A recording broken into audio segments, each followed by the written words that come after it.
नमस्कार शेतकरी मित्रांनो, देशामधील शेतकऱ्यांसाठी एक मोठी गुड न्यूज आहे। शेतकरी मित्रांनो, मोदी सरकारने काल त्यांचे अंतरिम बजेट संसदेमध्ये सादर केले। या बजेटमध्ये देशामधील शेतकऱ्यांसाठी 60,000 कोटी रुपयांची तरतूद करण्यात आली आहे आणि या तरतुदीमुळे देशामधील शेतकऱ्यांसाठी एका नवीन योजनेची घोषणा देखील होणे आता शक्य मानले जात आहे आणि त्याबद्दलचे एक महत्त्वपूर्ण असे अपडेट आज केंद्र शासनाने जाहीर देखील केले आहे, ज्यामुळे या नवीन योजनेअंतर्गत देशामधील करोडो शेतकऱ्यांना करोडो रुपयांचा अतिरिक्त फायदा आता होणार असल्याचे स्वतः केंद्र शासनाच्या अधिकाऱ्यांनी स्पष्ट केले आहे। तर मग ती काय आहे घोषणा आणि त्या घोषणेचा शेतकऱ्यांना कसा फायदा होणार आहे, चला तर मग संपूर्ण आणि सविस्तररित्या आजच्या व्हिडिओमध्ये जाणून घेऊया। तर मग शेतकरी मित्रांनो, आजच्या अपडेटची हेडलाईन अशी आहे की शेतकऱ्यांना मिळणार आर्थिक बळ या महत्त्वाकांक्षी योजनेसाठी 60,000 कोटी रुपयांची तरतूद बजेटमध्ये झाला आहे। मोठा निर्णय आणि याबद्दलची सविस्तर अपडेट अशा प्रकारची आहे की काल युनियन बजेट 2024-25 सादर करण्यात आले आहे। काल अर्थातच 1 फेब्रुवारी 2024 ला सादर झालेल्या या अंतरिम बजेटमध्ये शेतकऱ्यांसहित देशामधील सर्वच घटकातील नागरिकांना साधण्याचा प्रयत्न करण्यात आला आहे। खरे तर हे बजेट सादर होण्यापूर्वी वेगवेगळ्या चर्चांना उधाण देखील आले होते। याबरोबरच या अंतरिम बजेटमध्ये पीएम किसान योजनेमध्ये बदल होईल अशी आशा बजेट सादर होण्यापूर्वी व्यक्त करण्यात येत होती।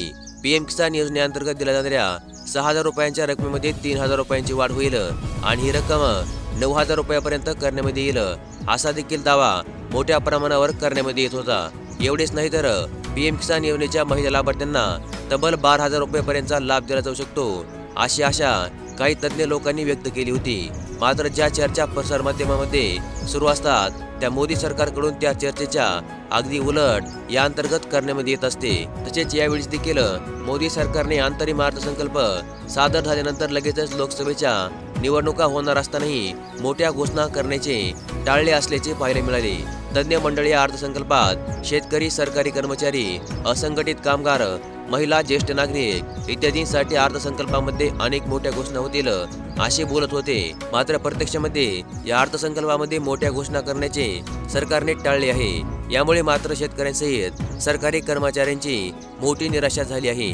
पीएम किसान योजनेच्या रकमेमध्ये वाढ होईल अशी शेतकऱ्यांना मोठी आशा होती आणि जाणकार लोक देखील तसेच बोलत होते, पण मोदी सरकारने पीएम किसान योजनेची रक्कम तशीच कायम ठेवली आणि या अर्थसंकल्पात पशुसंवर्धन, दुग्ध आणि मत्स्य व्यवसाय यावर जास्तीचा फोकस देखील या बजेटमध्ये पाहायला मिळाला आणि यासाठी या अर्थसंकल्पामध्ये 1.27 लाख कोटी रुपयांची तरतूद देखील करण्यात आली आहे।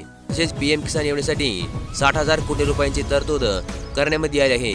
तर दुसरीकडे रासायनिक खतावरील अनुदान कमी करण्याचा निर्णय देखील घेण्यात आला आहे, परंतु नॅनो युरियाच्या वापराला प्रोत्साहित केले जाणार आहे आणि नॅनो डीएपी देखील शेतकऱ्यांना आता पुरवला जाणार आहे। तसेच याच्या एका बाटलीची किंमत 50 किलो डीएपीच्या बॅगेपेक्षा कमी असेल, त्यामुळे शेतकऱ्यांच्या खतावरील खर्च देखील वाचणार अशा आशा व्यक्त होत आहेत। शिवाय तेलबियांच्या उत्पन्नामध्ये वाढ करून भारताला तेलबिया उत्पन्नामध्ये आत्मनिर्भर बनवण्याचा संकल्प या बजेटमध्ये घेण्यात आला आहे।